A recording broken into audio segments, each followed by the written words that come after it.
Well, it's happened. Djed Spence has left Middlesbrough, and quite a few Boro fans will probably add finally onto the end of that. Tottenham have acquired his services for a substantial fee, which, as much as I'm personally disappointed in the way that Djed Spence's Middlesbrough career has ultimately panned out, you cannot get away from the fact that that is a substantial amount of money for the transfer key that will no doubt be reinvested by Chris Wilder and co. But yeah, just to kind of expand on what I touched on there about being disappointed.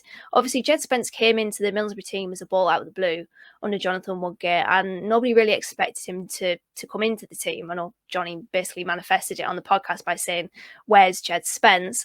But when he came in, there was no expectation. There was no, he was an unknown quantity really, and I mean, he didn't come through the academy. We picked him up after his release from Fulham's own youth setup, but his performances were good. They were that of a player that wanted to take his opportunity, and he did take his opportunity. He was named, what was it, Championship Young Player of the Year around the time where Jonathan Woodgate looked like he was actually going to be a good manager for a split second. But, him and Hayden Coulson were massive breaths of fresh air in a team that was really devoid of any connection between the players and the fans, really, and devoid of quality as well. And maybe the lack of quality in that team as a general collective made us put Djed Spence on a higher pedestal than we would have done if, for example, he broke into the team under Chris Wilder and this current setup. But the second season was not killer. I don't want to go OTT and say that's probably too strong a word, but his performance levels dipped, and I think more than seeing his strengths, we saw his weaknesses. Switching off at the back post, probably being one of the main ones. We just saw a player, or at least I saw a player that was just not having a good fist of it, not making a good fist of it, and his confidence seemed to dip a little bit. And it's always tricky that second season because, I mean, it's probably likely to happen with, well, it is going to happen with Isaiah Jones that. There's another example coming in from last season as an unknown quantity. Now he has that expectation. It was the same with Djed. Obviously, as I mentioned, he was a ball out of the blue under Jonathan Woodgate.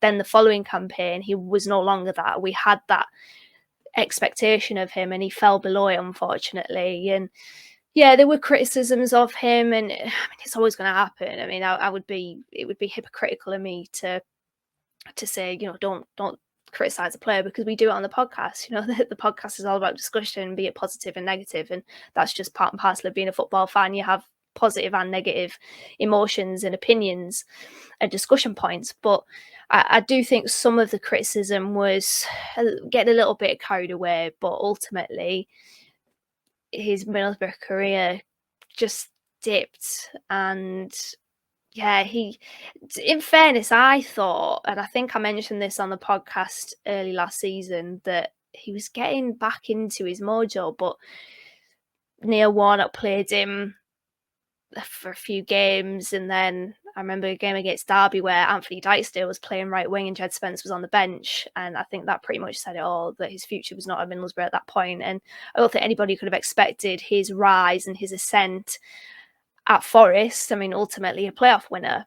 And it was good to see that, because we've been fans of Djed Spence on this podcast. But I will say it was good to see that until they overtook us in the league table and then got into the playoffs. Not at our expense, because, it wasn't a case of them kicking us out of the playoffs.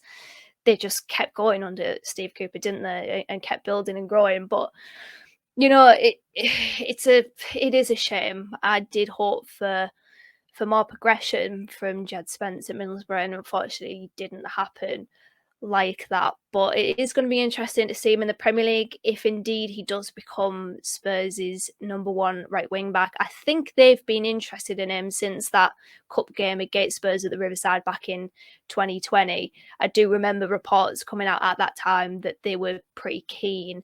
I think it was Mourinho back then. They've obviously got him, and it'll be interesting to see how he does there, whether he goes in there as first choice, and if he does, how he handles it. Because I think for me, and I mean, this is me and a complete outsider, I'm not Djed Spence, but I thought it probably would have been better to go to a kind of middle ground club, maybe, which I mean might be rather insulting. But for example, maybe a Brentford. I know Brentford were interested in him, or as a probably better safety option, a Wolves, because I can't see Wolves getting relegated. Potentially Brentford might, but it's going to be intriguing to see how he handles Premier League football and, crucially, a top 6 Premier League team.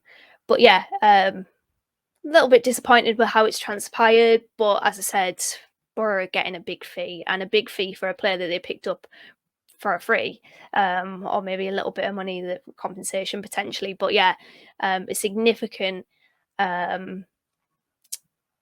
just significant money that is being brought in, and hopefully Middlesbrough can reinvest that really well. But to summarise, Djed Spence has left Middlesbrough to join Tottenham Hotspur. What do you make of the move? What do you make of Djed Spence's Middlesbrough career? Where did it go wrong? What were the highlights, the lowlights? Let us know in the comments, and also make sure to subscribe. We are going to churn out a lot of YouTube content. Make sure to comment, and we'll see you next time.